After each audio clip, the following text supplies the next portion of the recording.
Halo seller, kembali lagi dengan saya Putra. Kita masuk ke video panduan ke-6 dari seri panduan web app Bantu Seller ini ya.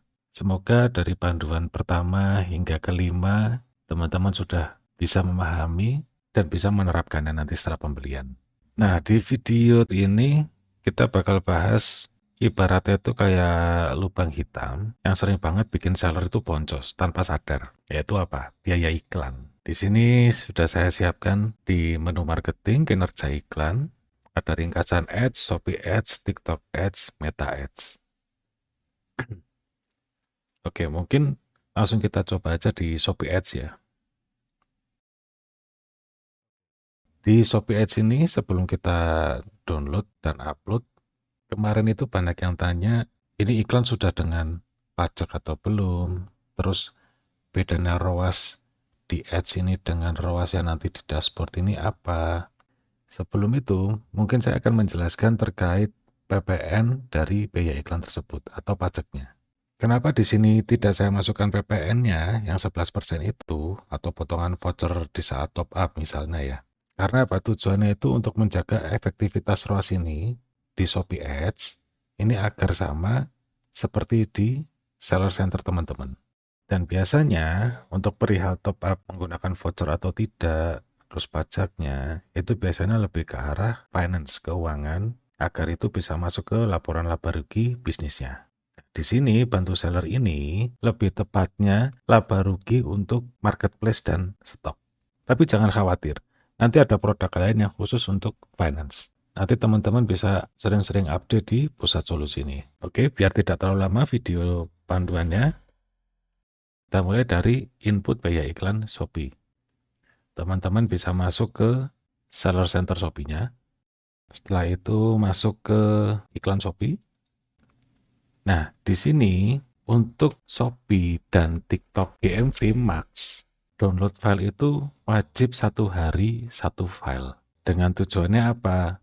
Pertama, biar nanti teman-teman bisa tracking setiap harinya dari biaya iklan. Kedua, memang sudah default dari iklan Shopee dan TikTok GMV Max, itu kalau di-downloadnya langsung periode 1 sampai akhir bulan misalnya, itu nanti jadinya datanya akumulasi, tidak membreakdown per harinya. Jadi semoga teman-teman mulai dibiasakan ya, misal iklan hari ini di-downloadnya besok, atau besok sebelum beraktivitas atau sebelum kerja, admin-adminnya download file iklan dulu. Oke, langsung aja kita praktek. Di sini teman-teman udah masuk ke iklan Shopee, terus pilih periodenya. Data kita sebelumnya kan pesanan bulan Juli ya. Nah, berhubung di sini tidak bisa saya download, tapi saya sudah punya filenya, tenang aja. Proses downloadnya seperti ini. Misal tanggal 1 November, jadi langsung 1 hari ini ya, bukan keseluruhan file seperti ini, bukan. Tapi cuma 1. Jadi di sini langsung tanggal 1. Setelah itu, download data keseluruhan iklan. Kalau sudah di-download, oke, setelah itu kita kembali ke Bantu Seller. Di sini kita langsung import file CSV. Pilih tokonya dulu, Shopee. Di sini teman-teman 1 hari 1 file ya uploadnya ya. Saya tunjukkan dulu data saya, bulan Juli. Nah, di sini saya sudah menyediakan data-data bulan Juli yang terdahulu. Kita coba dulu 1 file. Oke, di sini sudah muncul ya biaya iklannya, ROAS-nya, omset, dan biayanya. Kalau sudah dikonfirmasi dan simpan. Oke, kita cek di bulan Juli 2025. 1 sampai 31. Oke, di sini data sudah masuk ya. Bisa dicek, dilihatnya ada berapa, kliknya ada berapa, CTR berapa, konversinya berapa, ada transaksi atau tidak, berapa produk yang terjual, dan biayanya, beserta omset, ROAS, dan statusnya ini masih berjalan atau tidak di periode tersebut. Terus kalau udah punya data banyak bagaimana? Tenang aja. Jadi uploadnya nggak usah satu persatu, bisa langsung banyak. Jadi semisal teman-teman sudah punya download data nih, misal kita ambil contoh bulan kemarin ya, bulan Maret, teman-teman udah downloadin per hari seperti ini, langsung aja dari sini langsung sampai ke bawah, lalu open. Periode filter terdeteksi 2 Juli hingga 31 Juli. Setelah itu konfirmasi dan simpan. Oke, 164 data dari 30 hari berhasil.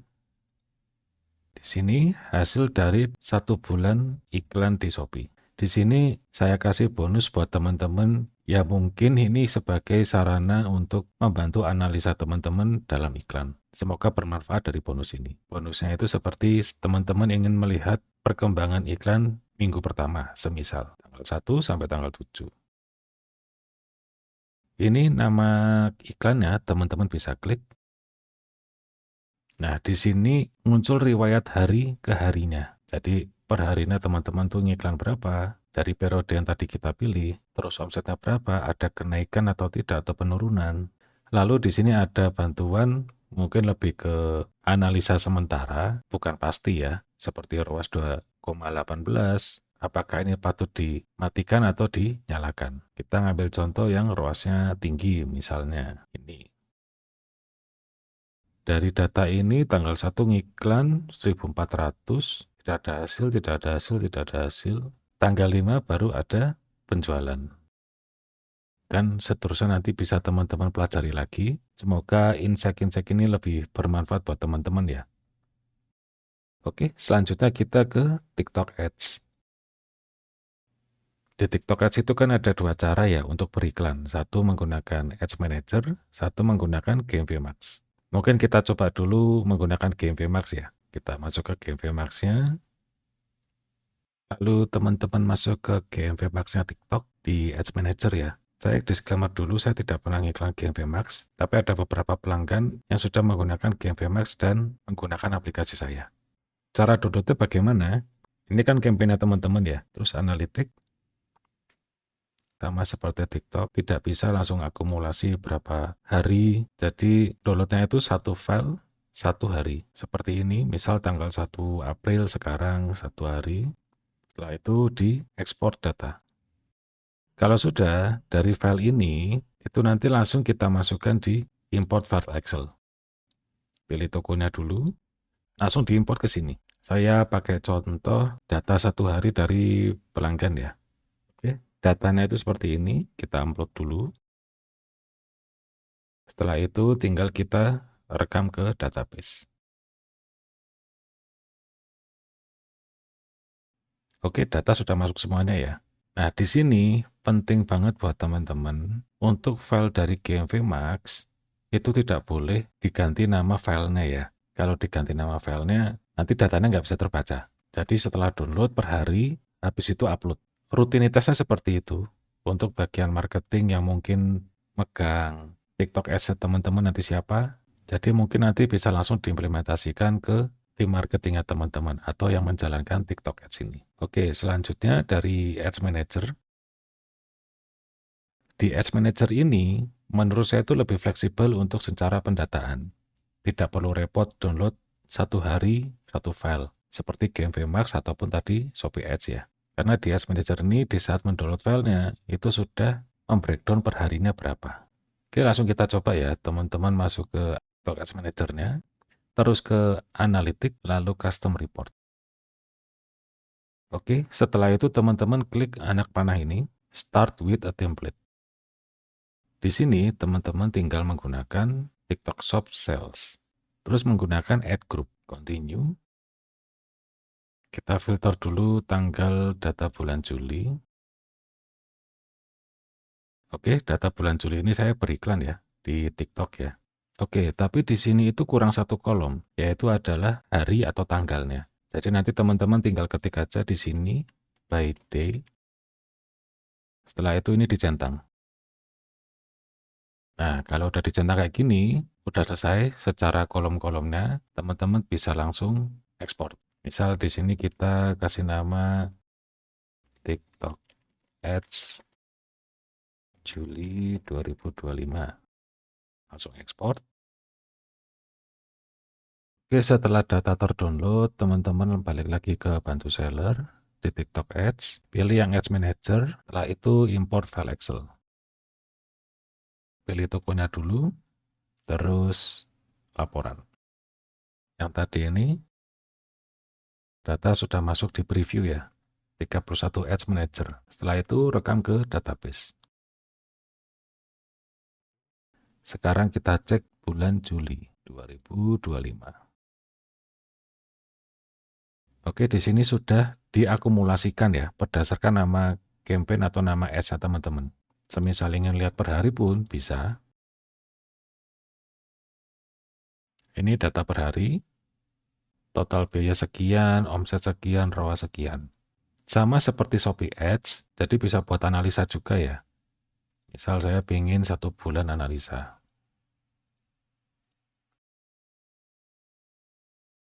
Lalu nama iklannya diklik. Di sini muncul semua perharinya ya.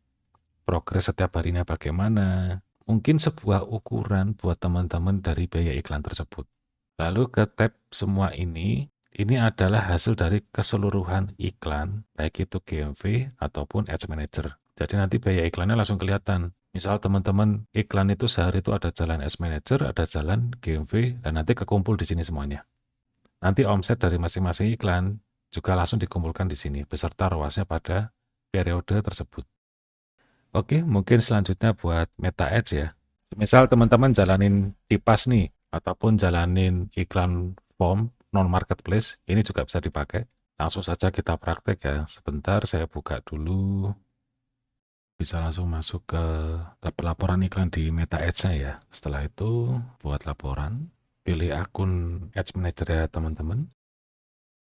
Terus pilih tabel pivot. Oke, di sini kan masih berantakan ya. Sebenarnya belum detail. Jadi nanti teman-teman ini harus dibersihkan dulu ya. Tapi ini setting sekali nanti bisa dipakai seterusnya. Langkahnya itu teman-teman tinggal susun ulang kolom 11 ini, hapus semua kolom. Setelah itu teman-teman klik di perincian ini, klik aja nama campaign, nama set iklan, terus hari, atau teman-teman bisa ketik aja jangkauan, terus impresi,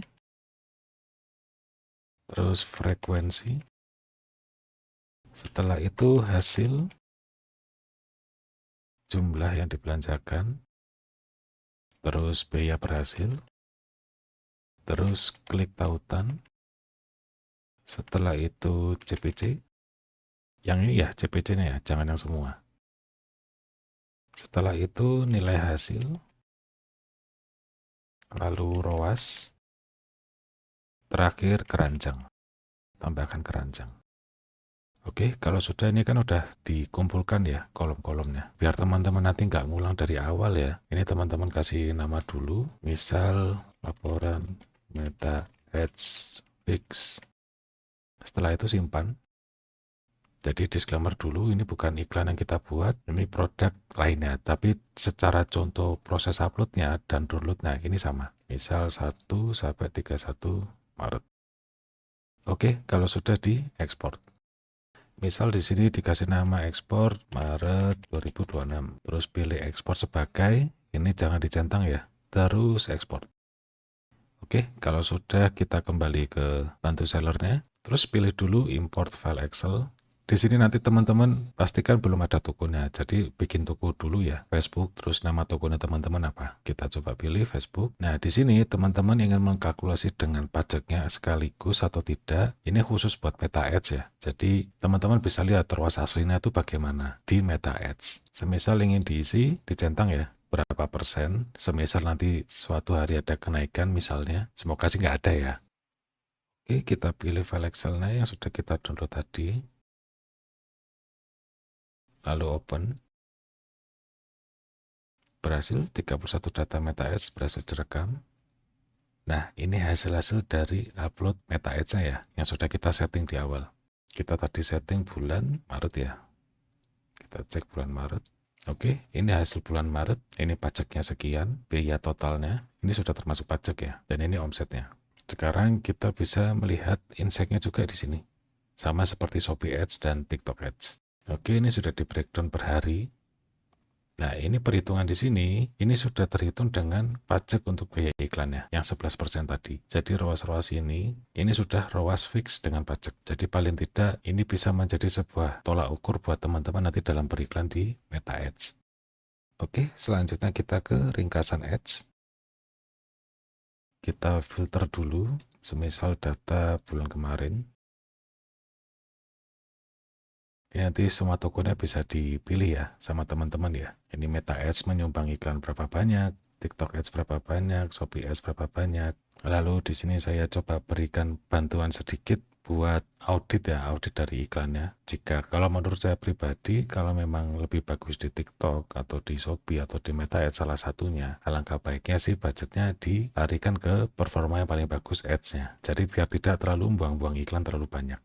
Misal tadi kita bulan Juli ya, Shopee-nya. Nah, kita ngambil contoh dari bulan Juli ini. Di sini punya saya Shopee itu iklannya itu 66%, TikTok 34%. Kalau dari hasil analisa, TikTok Ads itu mencetak efisiensi tertinggi. ROAS-nya itu 11,20. Jadi jika teman-teman punya case kayak gini, mungkin saran dari saya itu bisa dialokasikan ke TikTok Ads-nya ini. Nah, di sini saya kasih sedikit bantuan nanti notifikasi apakah iklan teman-teman ini sehat, sangat sehat, atau stabil. Atau memang nanti di bawah stabil nanti ada lagi.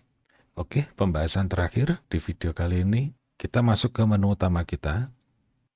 Oke, ini ruang kerjanya para owner ya ini ya, atau para bos-bos untuk selalu melihat dashboard ini. Dengan tujuannya apa? Dengan tujuannya para owner ini atau seller-seller ini tahu performa hariannya itu bagaimana jika diinput oleh para admin. Jadi kan tidak perlu tanya staff satu persatu. Nah, di halaman dashboard ini, semua kerja keras tim teman-teman ini mulai dari ngirim pesanan, terus ngurusin retur, sampai tadi biaya iklan, itu dirangkum semua menjadi satu di dashboard ini.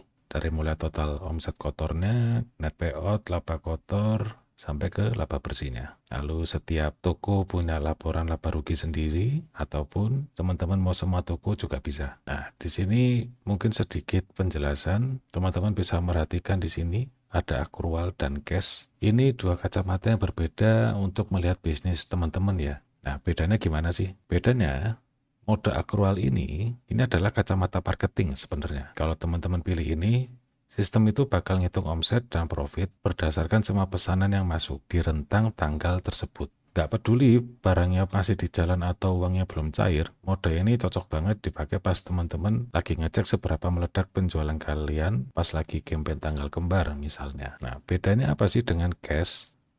Bedanya dengan cash ini itu kacamata lebih ke arah finance. Kalau teman-teman milih ini, sistem cuma bakal ngitung angka dari pesanan yang statusnya udah selesai. Jadi omset kotor ini, laba kotor ini, itu menghitung pesanan yang sudah selesai saja. Dan itu memang benar-benar uangnya udah cair di teman-teman.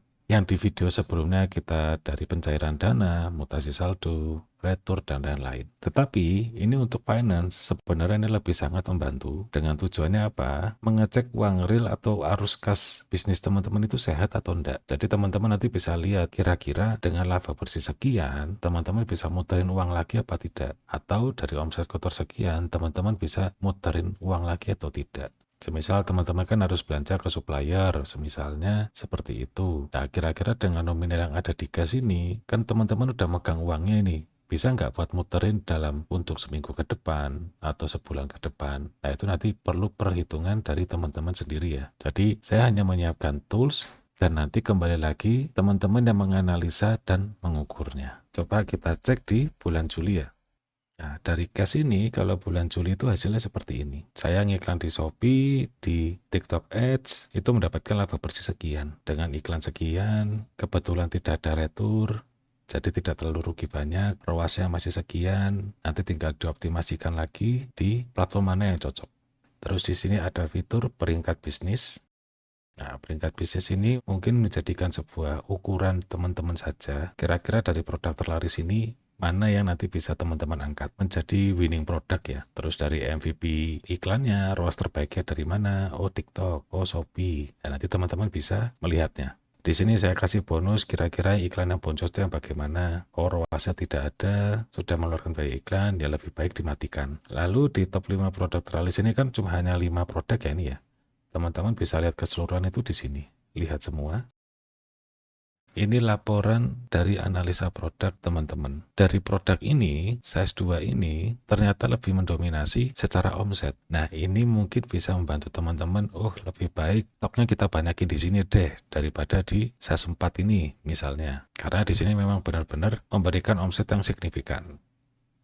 Oke, penutup dari video ini, mungkin saya hanya ingin mengingatkan ke teman-teman, kunci dari sistem ini cuma satu sebenarnya, yaitu teman-teman ini harus disiplin. Baik itu staff marketingnya, atau admin gudangnya, ataupun CS-nya teman-teman yang ditugaskan di sini, ini harus selalu up to date. Jadi bagian yang update pesanan siapa, keuangan siapa, itu harus dilakukan rutinitas setiap harinya. Jadi laporan yang di sini pasti jujur dan akurat.